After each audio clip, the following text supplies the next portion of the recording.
Transformative Principal, episode 105 with Kristin Bentley. I'm really excited to have Kristin on the podcast today. Kristin and I used to work in the same school district, and one day she told me about her cool idea for an app, and what's really exciting is that after some time and a lot of work, Kristin has finally finished her app called Color My Day Kids, and it's awesome. So I'm happy to have her on the podcast today.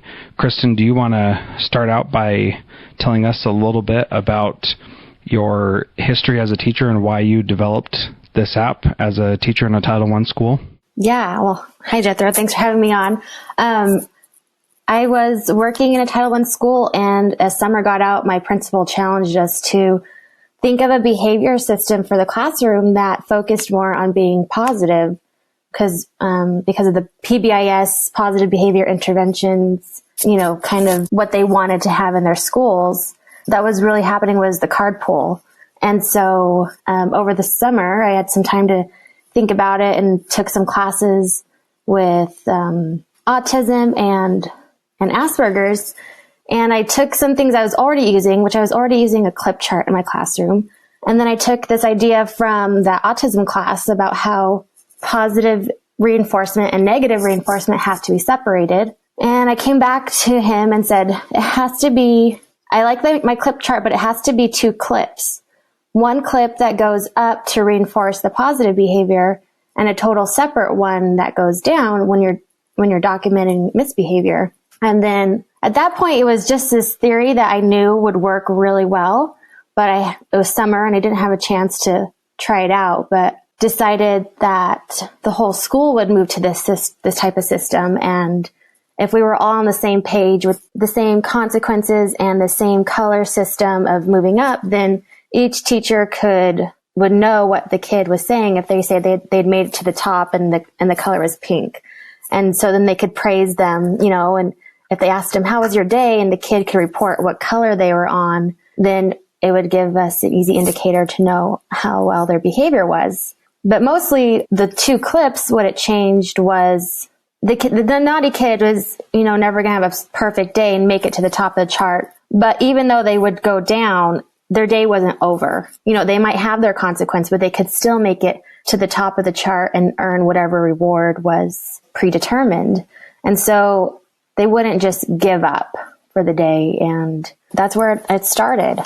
Okay, so basically you needed to come up with a new way to positively reinforce your students so that they could have a sense of success no matter how difficult or how struggling they were as a student. Is that right? That's correct. And you talked a little bit about the card pull. Talk a little bit about what that is for those who haven't heard of that and what the drawbacks of that were. Why wasn't that working for you? Right. So the card pull is just, they would be on this green card and behind it was a yellow card and behind that was a red card. And their goal was just to stay on the green and if they did get in trouble, they'd pull their green card and move it behind, and then their yellow card would show, and it would show that they were at a warning. And then if they had to pull another card, they'd be at a red. And so basically this was only a misbehavior type documentation, and there was no real room for positive praise and for them and for the students to see by actually moving something that they were doing something good.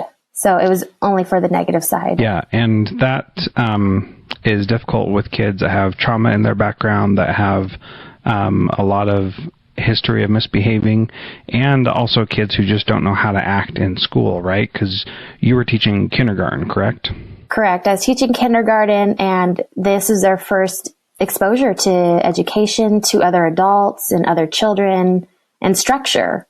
And so one of the research study I read about said that at that young age, especially to be punished, they'd have to link it to a bad memory. And that is more difficult in their processing than for them to feel good. So if you praise them and say, good job, they immediately feel that versus having to search for a bad memory to connect their bad behavior with. So that's why positive praise is more effective in changing their behavior. That's really powerful for students to be able to hear the positive things, even if they still do negative things, they can know that somewhere there was something that they did something right, and with the card pull system, that doesn't really help them see that.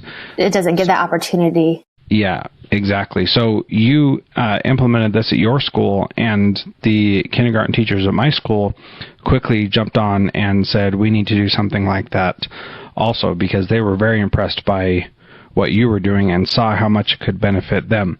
What are the major benefits of using this clip chart for you?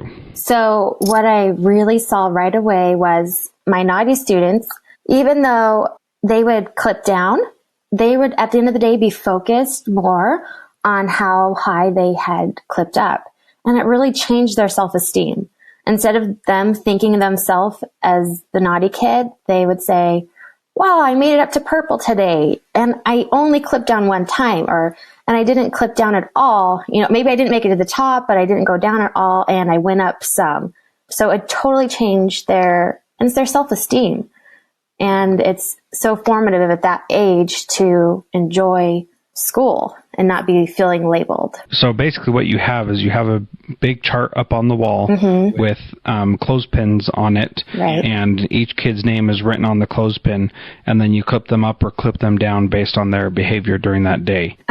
Right. Okay. And now you taught kindergarten, so this must only work for kindergarten, right? No, we actually did it through fifth grade, kindergarten through fifth grade at our school. Okay, so it's not just for the little kids, it works on older kids as well. Do the older kids buy into it like little kids do? Absolutely.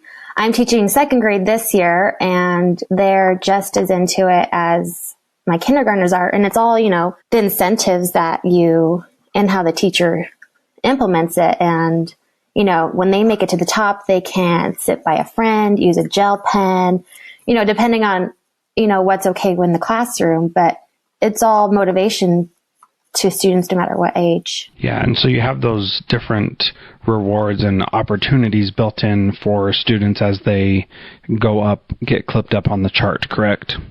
Yeah. And one thing I've always done is when any student makes it to the top, the whole class stops for a second and does a little cheer. So not only do they get the praise from me, they get the recognition of the whole class. Wow, that's pretty awesome. Yeah. So does that take a lot of time to do that praise for each kid that makes it up to the top? No, we just call it a 1 second party. Like a 1 second party for them, and we say their name, give a shout, and get back to work. That's awesome. So you created this physically first, right? You used the big chart. Right. And now what you've done is you've created this as an app that people can use. Talk a little bit about how the app works compared to how the clip chart itself works. Okay. I'm just going to say the clip chart in the classroom is great because the kids physically moving something helps them to cement it in their brain. But then we wanted to be able to collect the data for the teachers and for administration to easily see what's going on in the school. So on the iPad, you can have every student's name, and you just tap and touch each name as you're moving them up. And you can do a couple kids at a time or one at a time. And then you select the reason why they're moving up or down. And if it's up to the top, you can select what reward they chose. And if it's going down, you could say what happened, and then it documents what happened, what time, where were they, and then it starts to create okay, we're seeing this trend of behavior happening every day at 10 a.m. or whatever you're trying to. The data is already collected so that you can problem solve using it, and then as well as.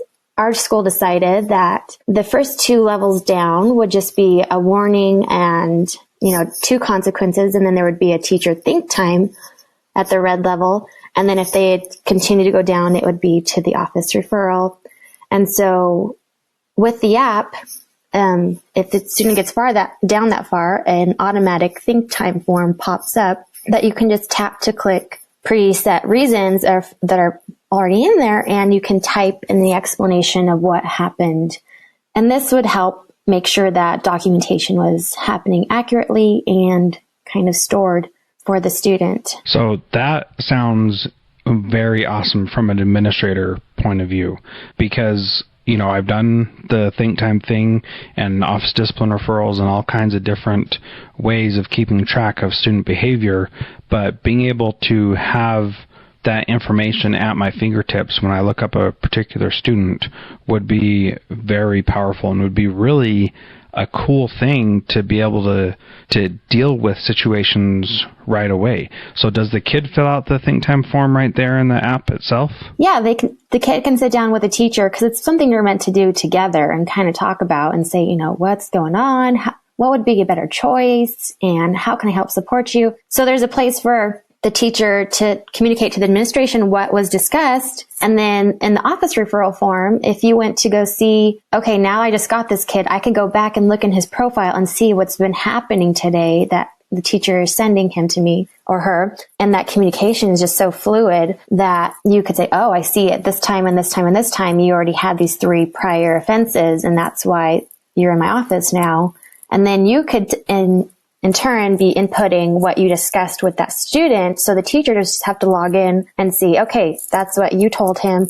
And there's a place where it says what the consequence is and if the parent was contacted. So we just know what's happening. Cool. Yeah. So that is really awesome. I like that feature about that a lot. Now, when you said earlier that when the kids clip up or clip down, there are reasons already entered in there. Does the teacher have to put those in themselves, or do they come as part of the app, or is it something that it learns over time, what you put in there and it repeats it? Well, it can come with, all the reasons that I and my colleagues that are using it so far have come up with. And what we decided at the school I'm at now is we wanted to be able to add our own reasons, because kids always find new reasons to do things or new behaviors. But as far as being able to collect the data school-wide, if one teacher added it, it added to all the teachers in that school. So if it was collecting data, there wasn't 5 walking in the halls. But it gave the teacher the ability to control what behaviors you're tracking. And so if there's a certain behavior you're tracking with this one student, you can add that to the list of reasons or behaviors you're tracking. Well, that's pretty cool. So it can be very customizable, but still standardized, which is important when you're looking at data that, we don't have walking in the halls and walking in the hallway as 2 separate data entry pieces, because that just muddles the data and makes it more confusing about what is actually going on, Absolutely. So I think that's a great way to do that, a great idea. Now, when you say that it automatically goes to the think time, is that a threshold that each individual school can set? Well, that's their 3rd level. And there's also an option if, say it's a major that you want to jump to a think time or office referral before going through the 2 prior warnings, then you can always jump to those first. Very cool. Okay. So talk a little bit about how this has helped you with things like special ed referrals, RTI, problem-solving teams, things like that. What benefits have you seen from using the digital version of the clip chart? Oh, yeah. I just had a very difficult student who we would say is a tier 3 student. And by using the data I was already collecting, so he was moved into my classroom from another classroom because I thought that might be, a help. And so just from day 1, I started collecting the data. So I didn't have to say, okay, now he's acting up in my class. Now let me start some intervention. I already had something. And I did have to even modify my own app for him because he was, clipping up 4 times wasn't going to be enough positive praise for him that day. So I made it so that it could reset. He could earn the prize every 4 praise, and then 4 more, he could get the next one. So it would just reset each time. So he clipped up to pink 7 times the first day and got all those. So every hour, basically, he was earning a prize. And that was the first day he wasn't in the office, and then I gave him a note. I always give a note home when they get up to pink. But for him, he would get up to pink, 6 times a day. And he'd say, okay, where's my note home? And I would say, oh, well, did you go to the office today? Sorry, the notes home are only for when you don't go to the office. And then he didn't go to the office for 2 days. So it became very motivating for him to get that praise back to his mom. So then once it came time to do a student study team, I was able to print up all the documentation day by day for him, every office referral, think time in chronological order. And I was able to show, like, look, I've praised this child this many times, but he is still averaging office referrals 1 to 2 a day.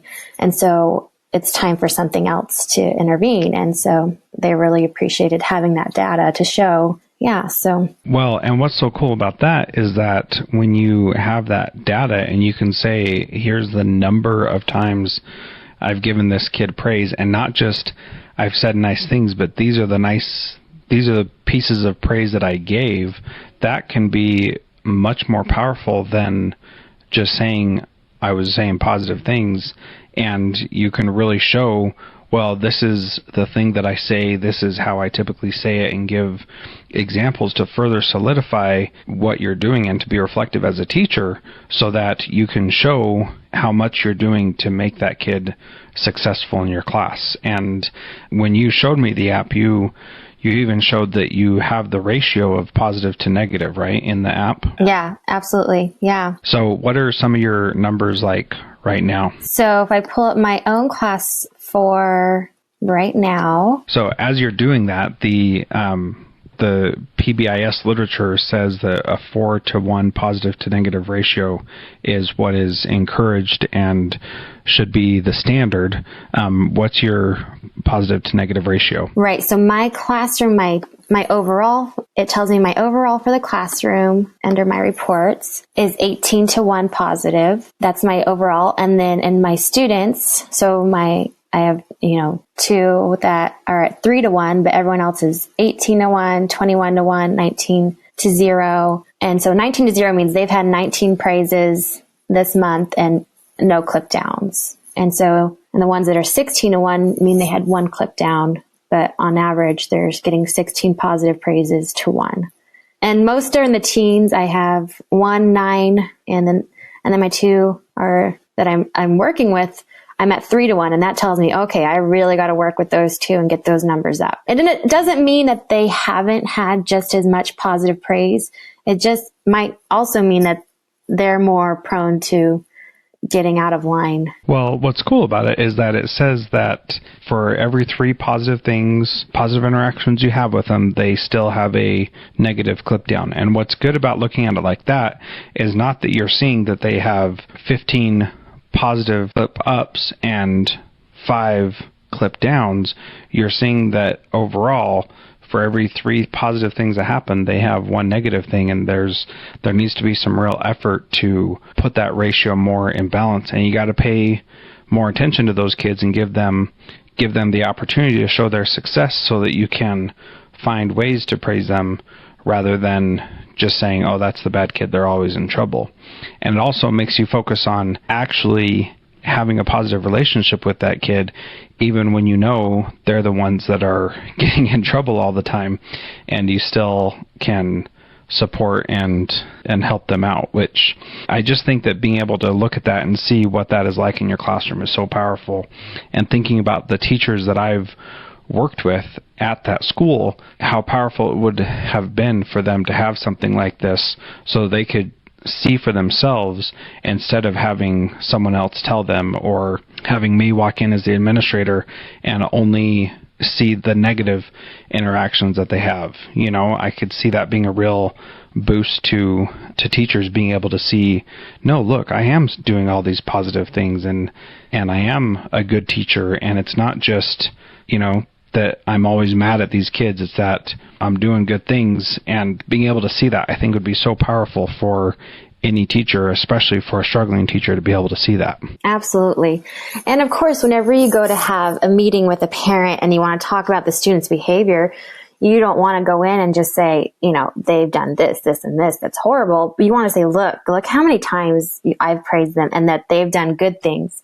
We're just concerned about, these other things. So I think it's always a great tool to show for parents. And as a teacher, it is a really good reflective tool to say, oh, I can clearly see who I need to work better at reaching out to. And one mind shift of this clip chart with the 2 clips is that the naughty kid can be all the way to the top and all the way to the bottom. And that's fine, because we're not saying that their bad behavior negates their good behavior, right? I think that's teaching them more the truth, that we're good and we're bad. We're just trying to make sure we're more good than bad throughout the day. Yeah, and what an important life lesson for them to learn also. Absolutely. That's a big important thing for everybody, adults and kids, to know that we need to be more good than we are bad, because none of us are perfect. Exactly. So yeah, that's just great. So Kristin, the website for this is colormydaykids.com. In the show notes here, there's a link to it, and there's also a YouTube video that explains how to make it work. And I understand you can get a free trial with this. Yeah. Do you have something else to offer the listeners of Transformative Principal? Yeah. If you email us and let us know that you heard about this from this podcast, we can offer you a special deal. If it's, whether it's for your whole school, we can offer you an extra $100 off for the year subscription. Or if it's just for your classroom, we can give you an extra $10 off for your year subscription. And that's very generous. Thank you for doing that for the listeners of this podcast. Yeah, absolutely. So you're saying that you can use this as a single teacher or as a whole school kind of thing, so you don't have to wait for everybody in the organization to get in and buy into it, right? Right. We didn't want to, have it hung up on, we just wanted it to be available for teachers who want to use it. And yeah, it has some great elements to be used as a school-wide system, but if you just want to use it in your classroom, then it's available for individual teachers. Cool. And how do people get in contact with you and get support with using this? On their website, colormydaykids.com, they can email us at colormydaykids@gmail.com, and we will get you set up we have a 1-month free trial, and we'll get you any questions you have, or we're happy to help walk you through it. Awesome. Well, thank you so much, Kristin, for explaining this. I really appreciate you taking the time to share it, and I think it's an amazing app that is really powerful for anybody who's looking to help their kids do better during the day with their classroom behavior. Thanks for having me. That was a great interview with Kristin. I hope you enjoyed listening to it, and I know I sure did. She's pretty awesome with this app. I think it's really cool. Thank you so much for listening to Transformative Principal and for being a part of our community. You can follow me on Twitter at Jethro Jones, or like Transformative Principal on Facebook. I've interviewed a lot of people for this podcast. We just crossed 100 episodes about a month ago, and I have learned so much from that. I'd like to share with you the top 5 things I've learned about how to be a transformative principal. So please enter your email in the box on transformativeprincipal.org, and I will send you the top 5 things I've learned from these Transformative Principal interviews. Save you all the legwork of going back and listening to all 100 of them, though if you do, you'll still learn a ton as well. Transformative Principal is a proud member of the Education Podcast Network. You can find other great educational podcasts at edupodcastnetwork.com. For example, the Better Schools, Better Leaders podcast with Daniel Bauer. Great content in there, and I hope that you take a listen to those as well.